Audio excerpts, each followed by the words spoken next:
Hey guys, my name is Tristan. This is my first video ever, so just bear with me. The way I filmed it wasn't the greatest. I'm still working on lighting and the background and things like that, but I promise you it will get better.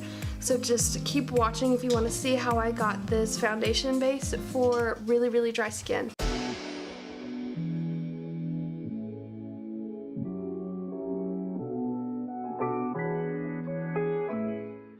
Okay guys, so I always start by applying a serum. This is the 24 karat gold serum by Masqueology.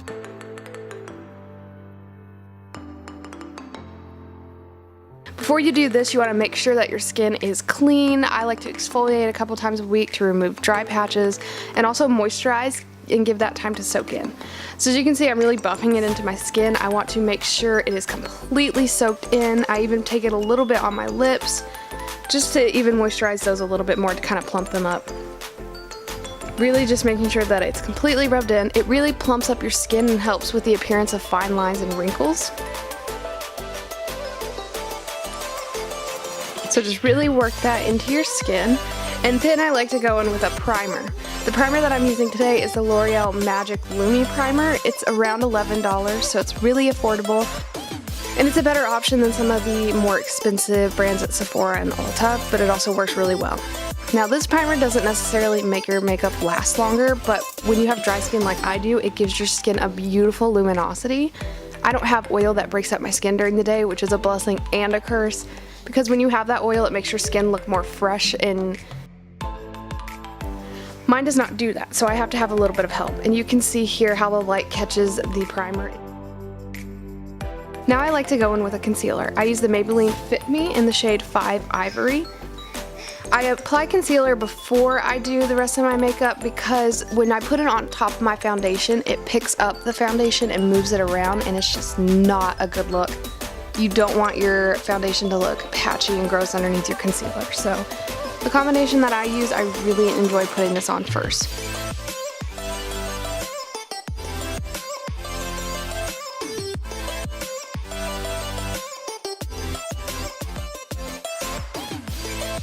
I don't take my concealer down the bridge of my nose or on my forehead or my chin, because when I do that, the more layers that I add, it brings the foundation up during the day. It doesn't set. So just using too many layers is not a good idea for me. So now I go in with the sponge rather than a brush. Just because of my dry skin, I like the added moisture from the sponge. The sponge I use is a Real Technique sponge. It's about $5, so it's literally $15 cheaper than the Beauty Blender, and it works just as well. It's really soft and squishy.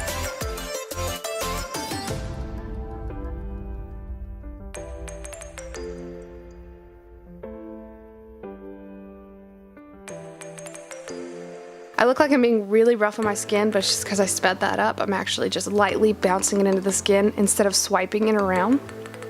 And you can see how much that helped my skin already. Just brighten up my under eyes and get rid of some of the blue undertone. This concealer has a really, really nice finish. If you let it sit down for a minute, it has a more matte, not matte, but satin matte finish. I use the foundation Maybelline Superstay. It's really full coverage. I love it. It's got an awesome glass bottle with a pump, which is nice. And for the shade, I use 102 Fair Porcelain. It might look a little light on my skin when I first apply it, but this does oxidize a couple of shades, so keep that in mind when you're looking for your shade. I use about 2 pumps on the back of my hand. You can see here how thick it is. Super full coverage and really affordable. It's only 11 bucks, so. Now I like to take a couple of drops of my oil, the serum that I use, and mix it in with the foundation. I'll show you in a second. It doesn't change the consistency. It keeps it still pretty thick, doesn't lose any of the coverage, but it adds a luminosity to it because of the gold reflect in it. You can see it's still pretty thick. So I just dot that onto my face and buff that in with the sponge. I like to go in with a light layer, and you'll see that this oil that I add into it gives it such a beautiful finish. Rather than being a complete matte finish, it turns it into more of a satin matte finish. If you have really dry skin, that would look so much better on you than a matte foundation. I really try to avoid matte. I don't want it to be too dewy because I don't set my face with powder, so I want to make sure that the foundation's going to set and stay in place. But I also really like to have some moisture in my skin, so. My nose is a problem area for me, so I really take my time to buff it into my nose. And if you take your time on your first layer, you don't necessarily have to go in with the second layer.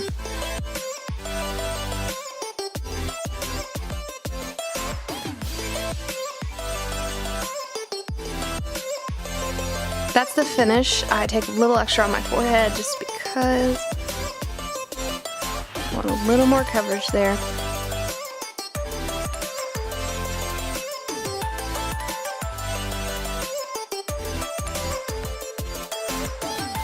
This foundation, when you add that oil in, just catches the light. I think that's because of the gold flakes in it, and it's just so, so pretty. It makes your skin look so young and healthy. You can see there how it's reflecting the light. And it is going to set down just a little bit more, and you'll see it oxidizes a little bit. But now there's about maybe half of one pump left. I take that and bring it down my neck. Because it does oxidize, I don't want a demarcation line on my chin. So I just bring it down a little bit. It looks a lot more like my skin tone on camera, but in person it's actually a little bit lighter. And when you have that problem, blending it onto your ears really, really helps. So that you're not a million different shades.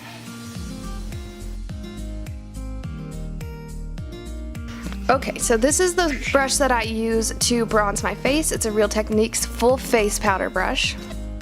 You can get them at the drugstore. They're really inexpensive. I think this one I paid $9 or $10. So I like to take it onto my forehead and blend it underneath my cheekbones, and I also take a little bit on my chin so you can have that donut girl and you don't look like you ate it. And when you're as fair as I am, it really helps to bring some color and some life into your face. I'm using the shade Light. I think it comes in light and medium. But it really does smell amazing, and it just sits really well. It's pigmented enough, but not too pigmented to where it's overwhelming.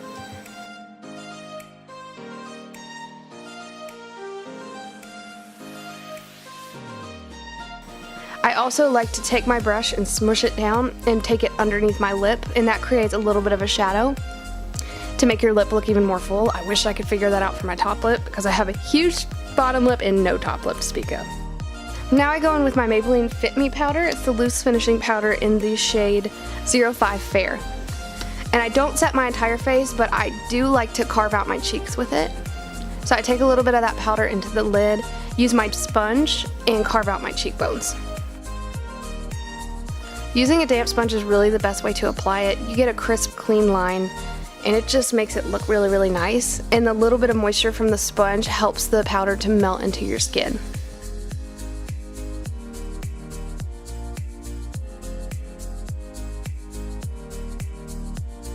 Now I also take it all over my nose and a little bit between my eyebrows, and that's because my foundation rubs off on my nose really easily.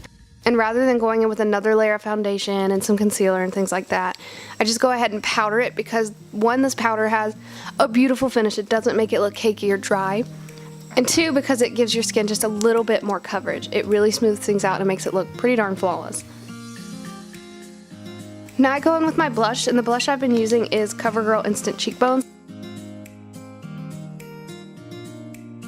The brush I use is a Real Techniques brush. It's just the blush brush. I've used it for so long that all the wording has rubbed off on it.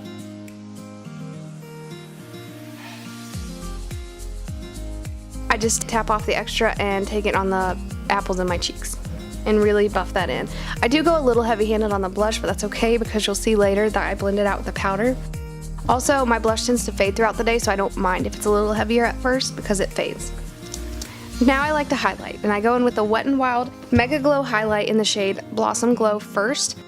This one's more of a pinky highlight, which is really, really pretty as a blush topper. You can see here it just looks like a really wet highlight. It is gorgeous, and I think it's like $4, so it's really, really great price point.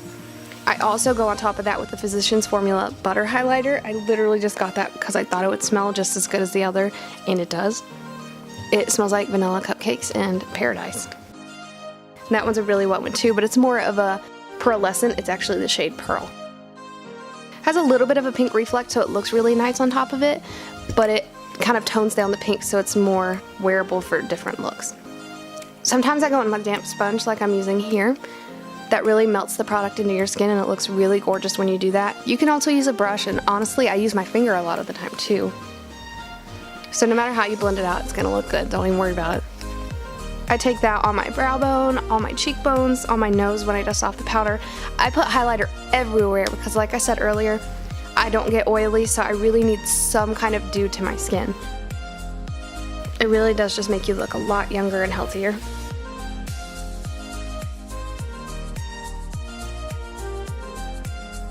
I'll show you a little bit later how it looks in the light, but it is so pretty even sitting here with not the best lighting. Now I go in with my Ecotools Full Face Powder Brush. You can also get this at Walmart. This brush was around $8, I believe, and I just use that to dust all the powder off my nose. You can see here I'm using the powder for my cheeks to blend my blush out just a little bit. And if there's a little bit of a white cast underneath your cheekbones from applying the powder, it's okay because we'll go in with a setting powder later and fix that. But really just take your time to blend that powder in because it has such a nice finish. It's just going to blur all your pores and make your skin look really awesome. See, now I'm taking a little bit of that Physicians Formula highlighter and applying it to the tip of my nose and to the bridge of my nose. Again, that just brings a little more luminosity and dewiness to your skin, and you can see how it's looking so far.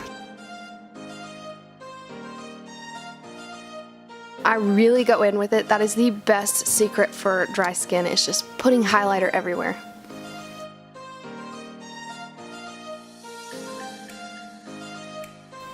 Now I go in with a setting spray, and the spray that I use is the Wet n Wild Photo Focus in Natural Finish. I just hold my breath and spray my face a couple of times. I do this before I apply mascara just so that that doesn't bleed and run all over my face. Then I go back in with my damp sponge yet again, and I use that flat side that I haven't applied any product to, and I just bounce that into my skin. And bouncing it into your skin melts that powder so you don't look powdery, but you still have that really beautiful finish. Even after that setting spray dries down, your skin still looks really radiant. This is what my makeup looks like in natural daylight. As you can see, it doesn't look heavy, it doesn't look super dry. Exfoliating really is the key to that, but this highlighter is gorgeous for only spending like $4 on each. Okay guys, if you're still here, I really appreciate you bearing with me through all of this. Like I said in the beginning, it will get better, I promise. Even the next video that I do, I'm gonna have way better lighting than this because that was just a bad setup, but you know, for a first video, it is what it is. But I hope you guys liked it and enjoyed it. Again, leave comments down below. Please subscribe if you liked it. If you didn't, subscribe anyways, help a girl out. And leave a thumbs up down below. I hope to see you guys next time. Bye.